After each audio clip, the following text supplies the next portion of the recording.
alam niyo na ibig kong sabihin, no? Yung religion ni Marcoleta, meron niyang mga ano. O, di ba? Alam niyo na yan. O, kaya malakas ang loob ni Marcoleta na magbanggit ng ganyang klaseng mga patayan, di ba? Tirahin nyo si Senator Marcoleta hanggat gusto nyo. Tirahin nyo kami. Tirahin nyo ako.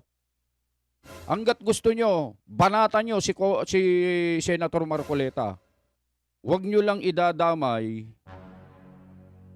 at iuugnay ang INC sa mga vlog nyo pagkatapos ay dudugtungan ninyo ng isang mga masasamang gawain.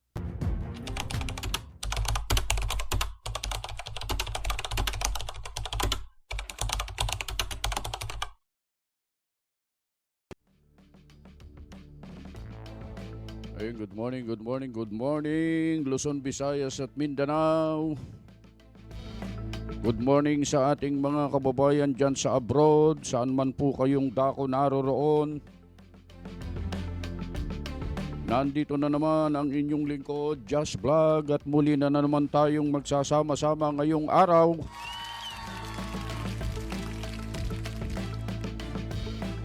At gugulihin na naman namin ang inyong mga buhay. Maghahasik na naman tayo ng lagim ngayong araw, mga kababayan. Bago tayo magsimula, mga kababayan, gusto kong i-shout out itong mga sumusunod na nagpapa-shout out po sa ating programa. Sina-shout out natin sa pagkakataong ito si Helen Salcedo po, watching from Guam, USA. Ayan. Ito po, shoutout din po. Happy viewing po from Metroville, Santa Cruz City, Laguna. Si Federico Magino. Ayan. From lokal ng Seattle, Washington, ka Wilfredo Mauricio. Shoutout po sa inyo dyan. Ito. Shoutout brother watching from Houston, Texas. Marian Maliwat 588. Kumusta po kayo dyan? Ito. Shoutout din kay Gloria Andres 6415. Hi po ka, Just Vlog watching from Taiwan. Kumusta po kayo dyan sa Taiwan? Oy, sinashoutout ko na rin po yung aming binata dyan sa Taiwan. Nandyan din sa Taiwan. Si Jaco, ayan, nandyan. Shout out. Ito pa, watching from Saudi Arabia, Rafael Sasel. Ayun, D6R. Nanonood po sa Saudi Arabia, mga kababayan. Watching from local of Milan, Italy, Raquel H1X9Z. Ayun po, mga kababayan at mga mahal po naming taga-subaybay. Pasensya na po dun sa mga hindi po namin na i-shout out. Next time. At gagawa na tayo ng listahan para wala po kaming makaligtaan. Pero ganun pa man, kumbaga sa Ilocano, da kayo kat kabkablaawan may nga awan tilabas na. Amin kayo. Lahat po kayo ay binabati po namin ng isang magandang araw. Saan man po kayo naroroon sa pagkakataong ito. Ano mang oras nyo mapapanood ang walang kakwenta-kwentang at karumal-dumal na content na ito. Binabati po namin kayong lahat, mga kababayan. Eto. At meron tayong pag-uusapan ngayon at eto. Hindi ko maintindihan kung ano yung tsura nito. Pero magpapakilala naman yan mamaya. Sasabihin niya kung ano yung pangalan niya.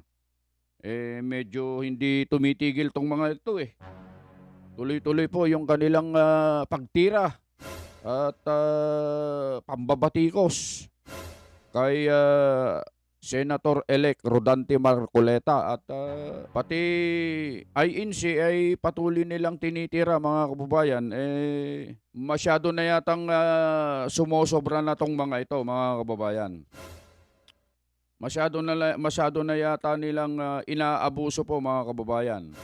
Porque hindi tayo umiimik at hindi tayo nagsasalita, parang kan-kanayunan damutain. Amoy kan-kanayunan, parang sinasamantala nila yung mga pagkakataon. Ito, panoorin natin to. Itong isang vlogger na ito, magpapakilala naman to eh. Ako po si Takeru Miyamoto. So yun Yun po yung pangalan niya. Ha? Tandaan niyo po yung pangalan niya. Tuloy natin. nga po mga ka-streetwise, no? Mm. Itong si Marcoleta, Oh. nagiging violente na po. Mukhang lalaban na po siya ng patayan. Wag lang po matuloy itong impeachment trial nga po ni Sara Duterte. So ano bang kinakatakot ninyo? Ano daw? Nagiging violente na raw. Paano po kaya naging violente si Senator Marcoleta, mga kababayan? Ay sabi pa niya, mukhang lalaban na daw po ng patayan. Di ba? Akala ko ba walang kasalanan si Sara? Kaya tayo ninyong ituloy. Pero by the way, Dali lang. Ito po kasi, mga kababayan, kung hindi po ako nagkakamali, ito po ay vlogger ng administrasyon ito. Opo. Kaya ako naman po nasabi na vlogger ito ng administrasyon dahil sa lahat ng kanilang mga content ay halata naman na ipinagsasanggalang ang admin, mga kababayan at mga mahal po naming taga-subaybay.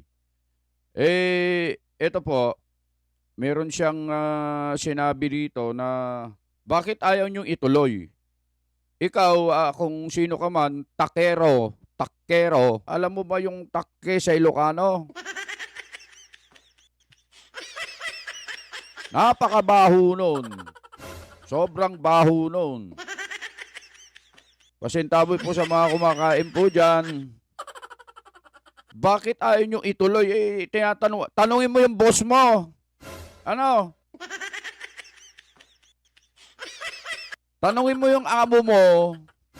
Kasi sila ang may ayaw na wag nang ituloy ito. Sila ang may ayaw na wag nang ituloy ang impeachment. Tanungin mo yung amo mo. Ilang beses na niyang sinabi na ayaw niya yan sapagkat walang maitutulong sa pag-unlad ng kahit na isang Pilipino yan. Kaya ikaw, takkero, kung mayroon man, okay, makinig ka mabuti ha, kung mayroon man na ayaw na maituloy ang impeachment na yan, walang iba kundi ang amo mo. Tandaan mo yan at isiksik mo sa utak mo yan. Okay, tuloy natin. By the way, mga kababayan, no? Ang point ko lang dito, ano daw? yung pagbabanta nga po ni Marcoleta ng ganunan, no? Nagbabanta raw si Senator Marcoleta, mga kababayan, ng ganunan. Ano kaya yung ganunan, mga kababayan? Tingnan natin kung meron ngang ganunan na sinasabi si Senator Marcoleta mamaya. Tingnan natin, tuloy natin. Nagbabanta pa raw. Is that allowed? Is that ethical? Is that allowed? Ano niya bang gawin Is that allowed? Sabi niya. Is that ethical? Tuloy natin. yun? Tignan nyo, sabi ni ni Marcolelat dito, no? Okay. Marcolelat daw. Oy, mama, takkero. Hindi kulelat si Senator Marcoleta. Alam mo bang number 6 siya sa resulta? Noon ayaw niyong palabasin sa survey at binabatikos nyo, sabi nyo, Marcobeta, kung ano-ano yung sinasabi nyo. Ilaglag sa Enodoro, kung ano-ano yung mga pinagsasabi nyo. Di ba? Di ba gano'n lagi sinasabi nyo? Number 6 siya sa resulta, mama. Hindi mo ba alam yan? Hindi ko lelat. Ha? Ano pa? Tuloy natin. Lintik lang ang walang ganti. They will not be able to remove the Vice President. Itaga mo yun sa bato. Yan, itaga nyo sa bato. Walang mangyayari. Vice President will stay as Vice President. Actually, mga kababayan, ito yung sinasabi ko Tayo po, alam naman po natin na malaki po talaga yung tsansa na matalo talaga tayo sa impeachment. Alam naman pala nila na malaki ang tsansa na matalo sila sa impeachment. Ikaklaro ko lang sa'yo. Hindi malaki ang tsansa. Wala kayong tsansa na manalo sa impeachment. Alam mo ba yon?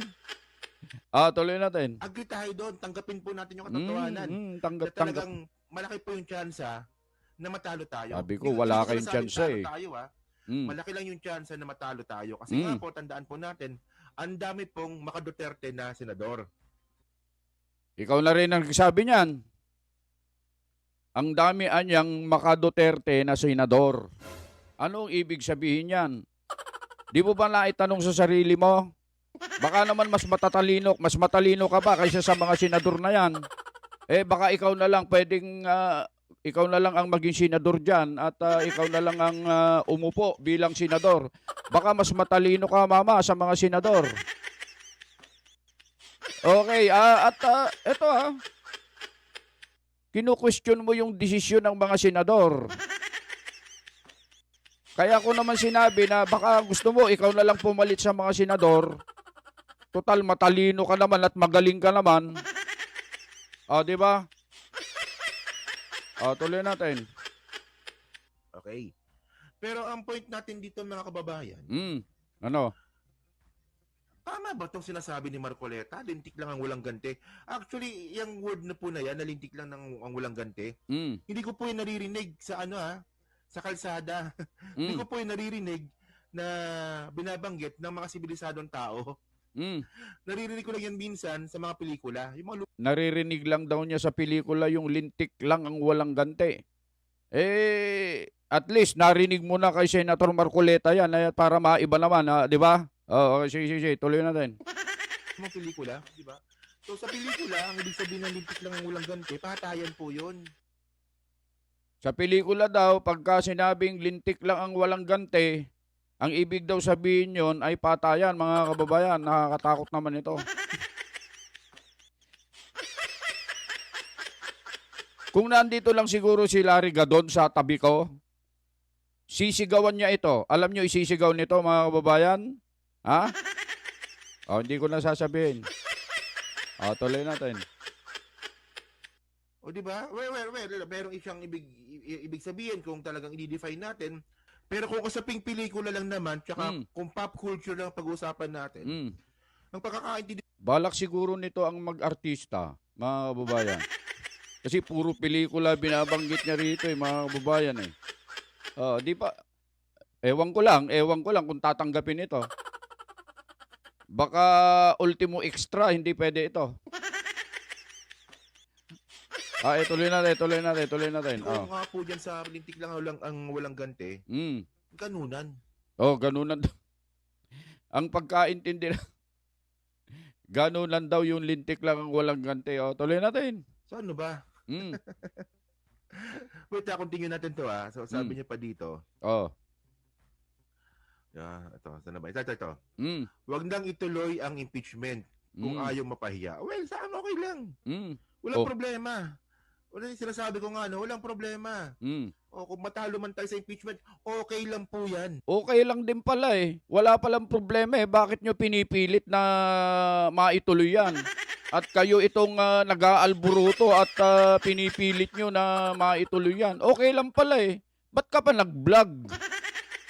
Ba't ka pa nang babatikos dyan na kung ano-ano yung pinagsasabi mo at pati si Senator Marcoleta pinagdidiskitahan nyo? Okay lang pala. Ito mga taong talagang ito, wala nang tuloy natin. Ang importante mga kababayan, mabigyan po natin ng pagkakataon sila Rog Gutierrez, sila Luistro, sila Defensor, si Chel Jokno, sila Leila de Lima, para pakita po lahat ng ebidensya. At puro mga, alam nyo kung bakit may mga effects na patawa yung sinasabi niya mga pangalan. Puro mga nag-graduate yung mga binabanggit niyang mga pangalan, mga kababayan eh. Yung mga talunan, mga olats na mga, ang gagaling kasi nila, kapag sila ay nasa kongreso, akala mo kung sino, ngayon nakita ng mga tao yung totoong kulay nyo. Ayan, kaya hindi kayo binoto at naolats, natalo yung mga sinasabi mo dyan, mama. Alam mo ba yon? Tapos ito ang mga pinagpapaniwalaan mo, ayaw na ng mga tao nga sa kanila, kaya nga natalo yung mga yan, di ba? Oh, tuloy natin. Patad yan ni Sara Duterte Mm. ng kanyang defense team. Mm. Sabi ko nga wala nang problema na kahit hindi na siya mapa-impeach. Mm. Basta, nakita lang natin yung ebidensya ng prosecutor. Mm. O, di ba? Ganun lang naman yun eh. At syempre, alam naman po natin na talagang kapag overwhelming po talaga yung ebidensya, doon na po papasok yung kapal ng muka. Meron pala kayo ebidensya. Bakit di nyo ilabas? Bakit hindi nyo ipakita para magkaalaman? Hindi ba? Ito, magaling itong si Takero eh. Magaling yun eh. Ano kaya kung ikaw, Takero, ang pumunta dun sa Senado at ikaw ang maging isa sa mga senator judge o kaya isa sa maglilitis? Total napakahusay mo naman at napakagaling mo naman. Tuloy natin. Kung kaya pa rin ba ng mga senador na huwag ipa-impeach si Sara kahit overwhelming na po yung ebidensya. Kunwari, kung kayo si Marcoleta at saka yung mga ibang mga pro-DDS, mga pro-Duterte, pag nilabas po lahat ng mga ebidensya at kayo pa rin po, ibinoto nyo pa rin na huwag ipa-impeach si Sara, magmumukha kayong tanga. Yung dali lang. Parang baliktad yata. Parang kayo yata ang magbumukhang tanga dyan. Mga kababayan. Oo, hindi yung mga sinasabi mong pro Duterte ang magmumukhang tanga diyan. Kayo ang magmumukhang tanga diyan. Na alam mo ba 'yon? Oh, tuloy natin. Baliktad yung sinasabi mo eh. Tuloy natin. At malaki po yung chance na magpi-people power talaga ito. Uy! Ito to ha. Ganito ang mga mentalidad ng mga terorista, mga kababayan. Ganito. Pagka ang isipan ng mga terorista ay people power, mga kababayan, yung gusto nila mag-aklas at gusto nila pabagsakin ang gobyerno, yan ang mga isipan ng mga terorista, mga NPA at mga lumalaban sa gobyerno. Ganyan ang gawain ng mga taong yan. Kaya itong si Takero, Takero, hindi ko alam yung ano, hindi ko na matanda, basta yung Takero lang ang ano ko. Ito, ano to? Ang mindset nito, mindset ng terorista ito. Kasi gusto mag-people power eh. Yan ang ginagawa ng mga terorista, mga kababayan. Tuloy natin. Tandaan nyo kasi po, ang impeachment trial, usapin po ito, hindi lang po ng buong Pilipinas, kundi ng buong mundo. Uy! Hindi lang daw usapin ng buong Pilipinas, kundi buong mundo ang impeachment dito sa Pilipinas, mga kababayan. Mukhang nasobrahan yata talino nito, mga kababayan. At hindi lang daw dito sa Pilipinas, kundi buong mundo po ang impeachment na ito, mga kababayan. Parang palilibutin pa niya si BP Sara at papupuntahin pa niya sa iba't ibang bahagi ng mundo, mga kababayan. At ito'y pambuong mundong impeachment daw, mga kababayan. Ito talaga si Takero. Tuloy natin. O ganun ba talaga kakapal lang mga mukha ninyo na sa kabilangan ng... Mas makapal ang mukha mo. Tingnan mo na lang. Yung mukha natin, dalawa, tingnan mo. Tingnan natin kung sino mas makapal sa atin. Ikaw nga, puro mukha na yung mukha mo eh. Wala lang natira eh. Puro mukha na lang eh. Tingnan mo. Tuloy natin. Ebidensya. Hindi nyo pa rin papa-impeach si Sara. People power po ito. Hindi kami. Inulit namin hindi kami. Tanungin mo yung boss mo kasi siya ang may ayaw na maituloy ang impeachment. Alam mo ba yon? Ilang beses na nga niyang sinabi na ayaw niyang ituloy yan dahil walang maitutulong yan. Siya tanungin mo, siya pagsabihan mo, iho. Tuloy na tayo. Ito yung sinabi nga po ni Marcoleta. Tingnan nyo to Ayan. Violente na tong matandang to. Kala mo naman, makakatakbo pa, yung laki naman ng tiyan. Yeah. Uy, medyo personal na to violente na daw si Senator Marcoleta at ito nilalait pa niya si Senator Marcoleta at sinabihang malaki ang tiyan. Kumusta kaya itong mamang ito? Kaya may nakikita po kayo dyan sa screen. Nag-imbita po ako ng isang magiting na vlogger. At ito, yung sinabi niya na sinabi nitong Takero ito, Takero, na malaki daw ang tiyan ni Senator Marcoleta, tingnan natin kung ano ang komento nitong vlogger na inimbitahan natin. At ito, isa sa mga vlogger na, isa sa mga vlogger na hinahangaan ko ito. At napakahusay at napaka-cool niya magbagsak ng kanyang mga content. Pakinggan natin yung sasabihin niya, mga kababayan. Tingnan natin kung ano sasabihin niya. Jello, bro, pasok! Yan po, naging violin din na daw po si Senador Marcoleta, mga kababayan, na akala mo makakatakbo pa, malaki naman ang tiyan, mga kababayan. Diba? Yun po yung banat niya, mga kababayan, kasi wala na po siyang masabi. At nanginginig na po sila sa takot sa mga pahayag ni Senador Marcoleta na lintik lang ang walang ganti. Kasi iniisip po kasi nila, mga kababayan, na may balik po talaga itong pinagagawa po nila sa ating Vice Presidente, mga kababayan. Okay? Kaya maghanda-handa na po kayo. Baka itong mga vlogger kasama din ito sa marisbakan, mga kababayan, pagdating ng panahon. Kasi ang dami yung paninira, lalo na po sa INC, kung ano-ano yung mga paratang na pinagsasabi po ninyo at hindi po kayo kinasuhan. Okay? Kaya maganda-handa kayo, baka magbago po yung isip namin. Pag ikaw sumubra ka sa pinagsasabi mo, baka magbago ang isip namin at hindi ka namin sasantuhin. Kakasuhan ka namin. Yun po ang ibig Totoo yun. Ito sabi po niya, sumubra daw po ang tiyan ni Marcoleta, sumubra daw po sa extra rice.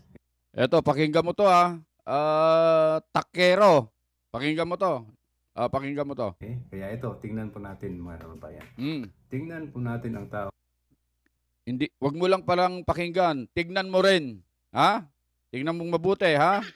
Sige, tuloy, Jello, go, go, go. Ang ito kung ano po ang katayuan ng isang tao na mahilig manglait. Ito po. Ito po siya, mga kababayan. Ano po sa tingin po ninyo? Ayan. Maganda ba yung katayuan niya? Perfecto ba ang katawan niya? Hindi ba sumubra sa extra rice yung bilog na tiyan niya, mga kababayan? Itong si Takero Miyamoto. Okay? Sa Bisaya, Ero. Sa Tagalog, aso po yan, mga kababayan. Kaya bagay po sa kanya ang pangalang Takero. Mga kababayan. Okay? Tingnan niyo po yung tiyan niya. Ano po yung masasabi niyo? Hindi ba parang nalunok niya pati kaldero, mga kababayan? Kaya bago po kayo maglait, isipin nyo naman muna kung hindi ba babalik sa inyo yung mga pinagsasabi niyo. Kasi ikaw, wala ka sa forma, wala ka sa disiplina sa kain, wala kang itsura, parang wala ka ring ligo. Isipin mo muna bago ka bumanat. Kasi nagmumukha kang tanga at walang laman ang utak. Ganun po dapat. Takero Miyamoto. Ano po sa tingin nyo? Narinig mo, Takero, yung sinabi ni Jello sa'yo. Yun din na sasabihin ko sa'yo, kaya siya na lang para... Mas maganda kasi yung pagsasabi ni yung sa akin kasi medyo hindi ko pa ma-express mabuti. Ito matindi yung sinabi ni Bro Jello sa'yo.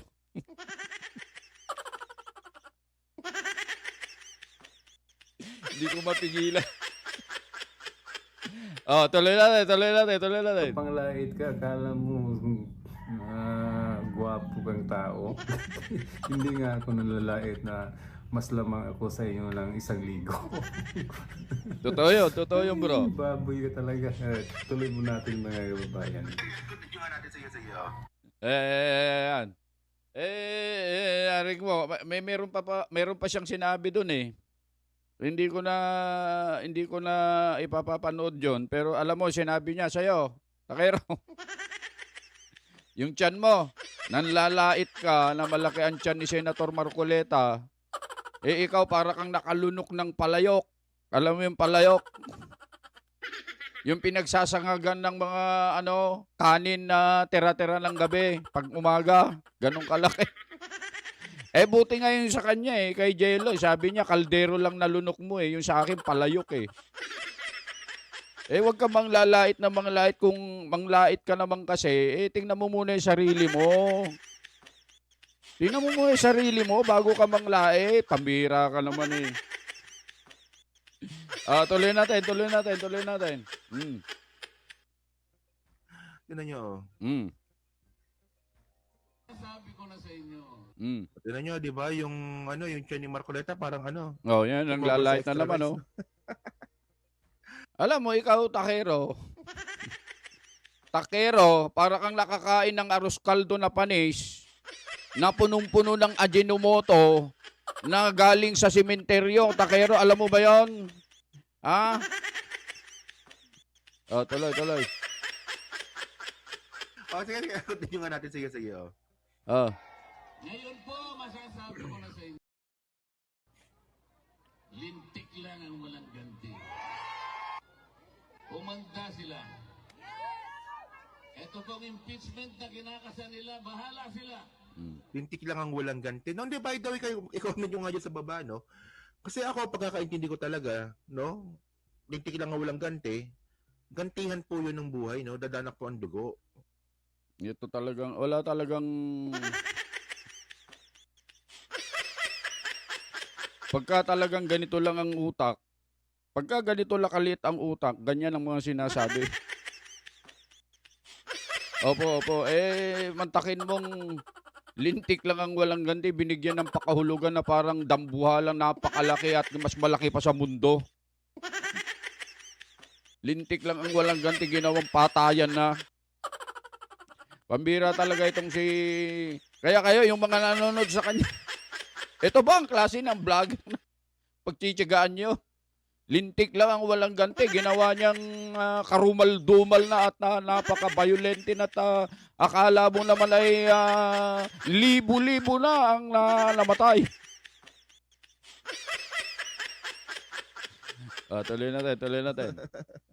Tumatawa-tawa pa. Yung ibig sabihin naman nung iba dyan, no? Ito daw po ay paghihigante sa taong nananahimik. Ang tanong dito, hindi po ito applicable kay Sarah kasi hindi naman siya tahimik. Magnanakaw po siya. Makati po yung kamay niya. Uy! Alam mo pala yun bakit hindi mo sampahan ng kaso? Ikaw, takero. Alam mo pala yan. May ebidensya ka. Kasi sinabi mo Kung may ebidensya ka, pumunta ka na dun sa DOJ, magsampa ka na ng kaso, bilisan mo na. Ano pang ginagawa mo dyan? Kaupo-upo ka pa dyan. Di ba gusto nyo na makonvict? Di magsampa ka ng kaso. Alam mo palang magnanakaw magaling ka pala Ito talagang taong ito, alam pala niya na ganun. Bakit hindi pa niya sampahan ng kaso? Di po ba mga kababayan? Di po ba ganon? Tuloy natin. Uy, tatawa-tawa pa. Gunggong ka talaga, Marcoleta. Ang dami mong alam. Walang yan. Ulitin natin yun Gunggong ka talaga, Marcoleta. Ang dami mong alam. Walang yaka. Mga kababayan, narinig nyo yung sinabi. Kanina, nung una, ang salita niya, is that allowed? Is that ethical? Ikaw, takero, is that allowed? Is that ethical? Sa isang senador, pagsasabihan mo ng ganyan? Kung hindi ka ba naman, kung nandito lang si Larry doon sa tabi ko, may sasabihin sa'yo at isisigaw sa'yo yan. Napaka 80-80 mo. Pagsasabihan mo yung isang senador ng ganyan, kaya nga sabi ni Jello kanina, doon sa comment niya sa'yo, maghintay kayo. Yung sinasabi ni Senator Marcoleta na lintik lang ang walang ganti, maghintay-hintay kayo. Lalo na kayo. Lalo na ikaw, isa ka pa. Baka isa ka sa mga kakasuhan, pagdating ng araw, baka pagsisihan mo lahat ng sinasabi mo. Okay? Tuloy natin. Bahala sila. Pero kung ako ang masusunod, sabi ko sa kanila, para mabawasan ang kahihiyan ng ating gobyerno, para hindi na mapahiya ang administrasyon, tigilan nyo na. Tigilan nyo na. Para Sa tingin niyo ba, sino bang mapapahiya dito pag nagkaroon po ng impeachment? Manalo man o matalo, ang mapapahiya dito si Sara. Kayo ang mapapahiya, hindi si Sara. Paano? Bakit mapapahiya si Sara? Wala naman siyang kasalanan. Kayo ang mapapahiya. Kasi wala naman kayo ebidensya. At kung magtuloy man yan, sabi nga ni Senator Marcoleta, hindi kayo mananalo. Ikaw na rin ang nagsabi kanina, halos lahat na mga senador ay pabor. Pumapabor na kay BP Sara. Anong ibig sabihin nun? Yung mga senador na yan, aral yan. Hindi katulad mo na hindi pinag-iisipan ang sinasabi. Ang mga desisyon yan, bago sila magdesisyon, pinag-aaralan nilang mabuti. Okay? Kaya sila pumanig kay BP Sara para alam mo, kasi alam nila na inosente at walang kasalanan. Hindi ko ito pinapangunahan pero ako ay tumitingin lang sa mga nangyayari. Napakarami ng bumaliktad. Napakarami nagsasabi na tulad nun. Kaya natalo yung mga ibang senador ng admin Di ba? Kasi yung mga tao alam nila yung nangyayari. So bumoto sila doon sa mga nararapat. Di ba? Ikaw, hindi mo alam yon. Kasi sarado utak nyo, naniniwala lang kayo at ginagawa nyo lang yung sinasabi ng boss nyo. Yun ang malinaw. O, tuloy natin. Kung magaling po yung prosecutor natin. So ano ba kinakatakot ninyo? Ituloy nyo na yan. Walang natatakot. Walang takot. Kaya nga sabi ni Senator Marcoleta, lintik lang ang walang ganti.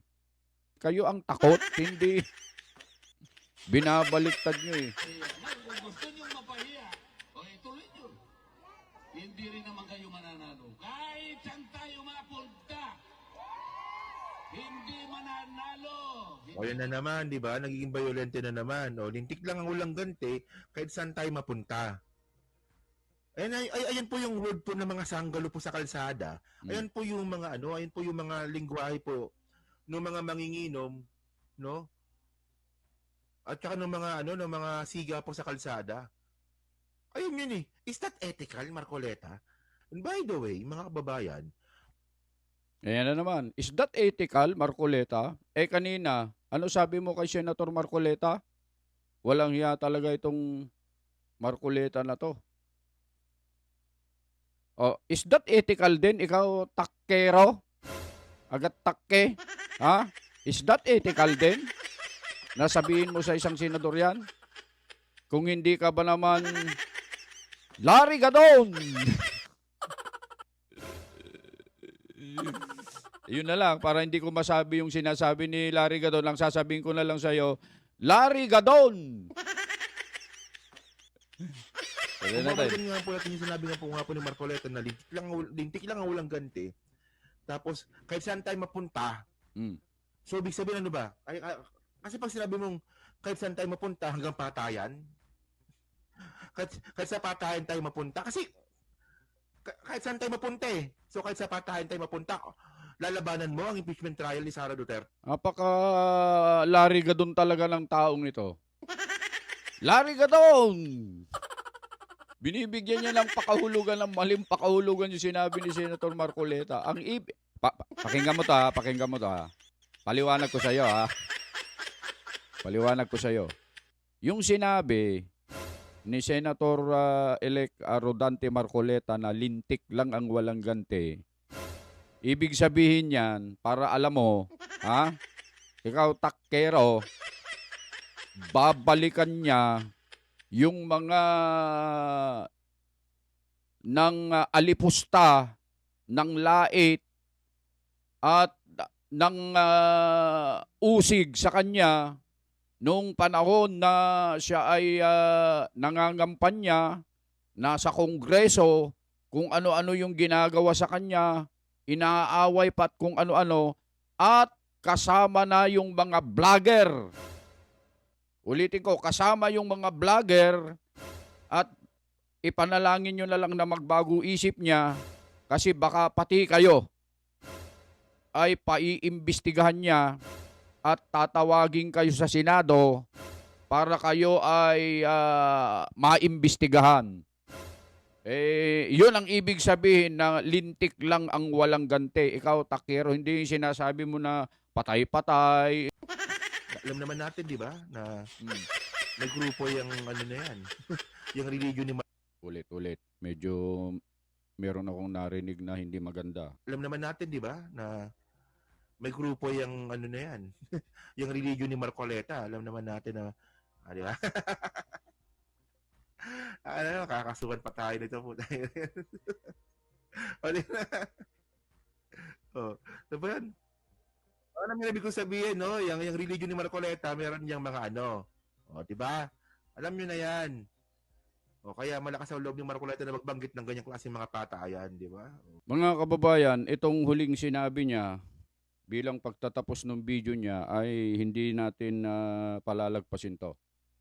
Kasi dito po ay meron siyang paratang. At wala namang iba na pinagsasabihan dito kundi po ang INC, mga kababayan.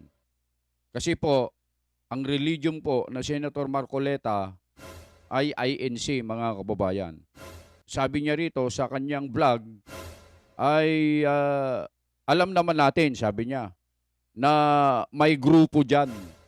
Ang gusto niyang palabasin dito na ang religion daw ni Senator Marcoleta may grupo na tsumutsugi, parang ganun ang ibig niyang sabihin. Kasi ikinonekta niya yung kanyang sinasabi tungkol dyan sa patayan na sinasabi niya na wala namang binanggit. Kung narinig niyo po wala pong binanggit sa talumpati ni Senator Marcoleta tungkol sa patayan na yan. Ang sinabi niya lang, lintik lang ang walang ganti. Ang nagsasabi lang ng patay-patayan na yan ay walang iba kundi itong si Takero. Yan lang, siya lang ang nagsasabi niyan, mga kababayan.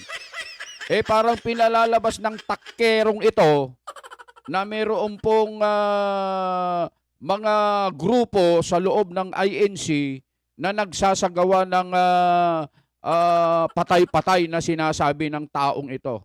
Itong taong ito, mga kababayan, dapat mabigyan ng leksyon ito. Kasi itong paratang niyang ito, hindi man niya sinabing ganun, pero kung pagdudugtungin mo, hindi naman tayo pinanganak kahapon Naiintindihan natin yung kanyang ibig sabihin. Malinaw pa sa tubig yung kanyang gustong ipahiwatig na nagpaparatang po ito sa loob ng INC na mayroon pong grupo na gumagawa nga nung sinasabi niyang tungkol po dyan sa patay-patayan na yan, mga kababayan. Pakinggan mo, ikaw, Takero. Pakinggan mo to Pakinggan mo to. Kaya kami noong nakaraan, mayroong kaming pinagsabihan na vlogger na katulad mo rin. Okay? Na mag-iingat kayo sa mga content nyo. Wag nyo pong mag-content na kayo ng kahit anong gusto nyong i-content. Tirahin nyo. Si Senator Marcoleta hanggat gusto nyo, tirahin nyo kami. Tirahin nyo ako. Hanggat gusto nyo, banatan nyo si Senator Marcoleta. Huwag nyo lang idadamay at iuugnay ang INC sa mga vlog nyo pagkatapos ay dudugtungan ninyo ng isang mga masasamang gawain na wala namang kayong ebidensya o kaya katunayan, pruweba na yung sinasabi nyo ay totoo. Kaya sabi ko, doon sa nakaraang vlogger, at ito sasabihin ko din sa iyo, ikaw Takero, makinig ka. Mag-iingat ka sa mga sinasabi mo. Kasi yung mga talagang galit at kumakaaway, yung mga talagang umuusig sa loob ng INC, hindi mo yan kilala, hindi mo nakikita, hindi mo alam kung sino-sino sila. Ang ginagawa ng mga taong galit talaga sa INC, hindi katulad ng ginagawa mo na nag-vlog ka dyan at nakikita ka namin. Hindi ganyan. Hindi ganyan ang estilo nila. Gumagamit sila ng mga tao, sitwasyon, panahon, at mga pagkakataon. Baka ikaw ay mapagbalingan at may mangyari sa'yo at ibintang at isisi sa iglesia para lalong masiraan ang iglesia.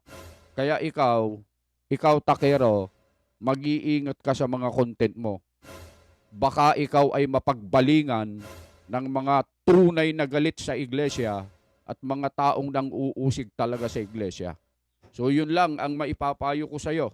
Sana itong payo kong ito ay ariin mong pagmamahal at pagmamalasakit namin sa iyo. So hanggang doon lamang ang aming maibabahagi, mga mahal po naming taga-subaybay at mga mahal po naming mga kababayan, Luzon, Visayas at Mindanao, maging sa ating mga kababayan dyan sa abroad. Sa ating mga kababayang OFW, kayo po ang bayani. Napanood ko po yun sa Saganang Mamamayan po. Kinikilala po yung inyong mga pagpapagal at sakripisyo. Sabi nga doon sa Saganang Mamamayan nung napanood namin, kung wala kayong mga OFW po, ay bagsak na po ang ekonomiya ng bansang Pilipinas. Kaya maraming salamat po sa inyo.